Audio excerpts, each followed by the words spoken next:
So the topic is welded joint. In our unit 4, we have design of welded joint. In our day-to-day life, we can see welded joint everywhere. As far as definition of welded joint is concerned, welded joint is a permanent joint which is obtained by fusion of edges of two parts to be joined together with or without application of pressure and a filler material. So variety of welded joints are there in which with or without application of pressure also or with or without filler material also the welding is possible. As far as basic type of weldings are concerned, here two types I have written: lap joint and butt joint. And below that you'll find that I have shown here three different figure of welded joint. Here only three figure I have shown because in our syllabus we are having only three types of welded joint design which are subjected to only the application of forces axial. So that's why I have shown only three types. Otherwise there are variety of welded joint are there. So look at the first figure. In the first figure you'll find that there is a transverse weld. Transverse weld is here. You can see here then the welding is at this point. If the welding is the both sides, it is called double transverse. Okay. And if the welding is parallel to the force, then it is called parallel fillet weld. Okay. So these are the three different category of welded joint in our syllabus. That's why only three I have shown you. Okay. Now let us go further. The basic question which is asked in our exam is what are the advantages and disadvantages of the welded joint. So let us see the advantages. Here there is a question like this. What are the advantages and disadvantages of welded joint over the other two riveted or screwed type of joining? Okay. So the two plates can be joined by rivet, by screw or welded. So there is a comparison between these three. So that's why here I have written all the advantages and disadvantages with reference to riveted or screwed structure. The first advantage is the welded joint is lighter, as welded joint doesn't have any extra nut and bolt or rivets. The welded joint is lighter. It provides maximum efficiency as there is no any moment after welding. So obviously the efficiency is maximum. Alteration and addition can be easily made in existing structure. You can re-weld that part, again we can weld that part, so it is possible. As the welded structure is smooth in appearance, so in if you see riveted or screw joint, you'll find that the portion of bolt or rivet comes out over the surface. So in the welded joint, it is not. It is very smooth appearance. It has great strength. Why it has great strength? Because same material we can use as a filler material as that of base material. So it is having same strength as that of base material. So it is having great strength. Curve shape welded easily. It is not possible with riveted or structured or screw joint to go for a curve shape easily. So welding can be possible. It is a good rigidity or very rigid joints. So as compared to our screw joint or riveted joint, the rigidity to sustain different types of shocks and all welded joints are good joints. It is possible to weld any part of the structure at any point. So there is no overlap is required. In case of screw joint or riveted joint, overlap is required, but it is not required in the welded. You can join two plates without overlap also. So the process of welding takes less time as compared to rivet or screwing. So just if you have all the skilled workers and everything and welding machine, the process is very easy. So these are some advantages. If you just go for a disadvantage, the first disadvantage is there is uneven heating and cooling. Because of unheating, even heating and cooling, so obviously there is a some changes in the properties of the material. It requires highly skilled labor and supervision because there is a welding machine, there is a welder, and it is a skilled person. There is a possibility of cracks and develop in it. Obviously, there is a gases are formed because of these gases. The gases can create voids and bubble inside the crack, inside that weld. So there is a possibility of crack. Uneven welding may cause crack. The inspection of welding work is difficult because obviously the inside the welding there may be blowholes, there may be some cavities which remains because of the gas form. So inspection overall inspection of outside welding is may be good, but there is a inside leakages or inside voids may be there. So that's why inspection of welded joint is difficult. So these are the advantages and disadvantages. Definitely it is asked. So if you look at the last 5 question paper, you will find that these advantages and disadvantages are asked many times. So this is very common question. So don't forget to remember all advantages and disadvantages. Okay. Now, as already I have shown three different types of welded joint, let us go for design of each and every welded joint. Okay. So first take design of single transverse fillet weld. If you just look at the figure, you will find that there are two plates which are subjected to axial P load and there is a weld. So this is one plate and this is another plate which is having S as a thickness of plate. Thickness of plate is in here S. Okay. And here the length of the weld is L. S is thickness of plate and length of the weld is L. So these two plates are welded here, shown in black. So how it is going to fail? Look at the picture. Now just see one more time so that the idea will be clear. If you pull that particular upper part, then there is a possibility of failure like this. Okay. So for that we need to enlarge this part because here there is a weld and there is a failure. Now look at this picture. I have enlarged this.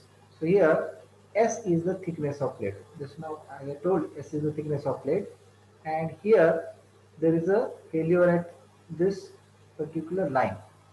Okay, so there is a T throat of that weld is the failure. So if you just look at this particular figure, you will find that there is a triangle. ADB is a triangle. The triangle is having angle 90 over here. ADB is 90. In front of that there is a S diagonal and T as a one of the side of the triangle. So with this triangle we can say that there is a relationship between T and S. Okay. So if S is the size of the weld or thickness of the plate, T is the thickness of throat of the weld. Here it is T. L is the length of the weld. Then the relationship just now I told by using this triangle, the relationship is like this. So T is equal to S into sine of 45. If I take angle over here, so you can see here there is a 45. So here is a 45. So if I take sine of 45 equal to T divided by S or T equal to S into sine of 45. So sin 45 is 0.707.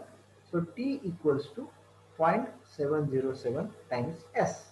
So this is the relationship between actual the uh, throat or where there is a cutting. You can see here also in the figure there is a T at this point it is going to cut, and we cannot find T directly because T is inside the weld.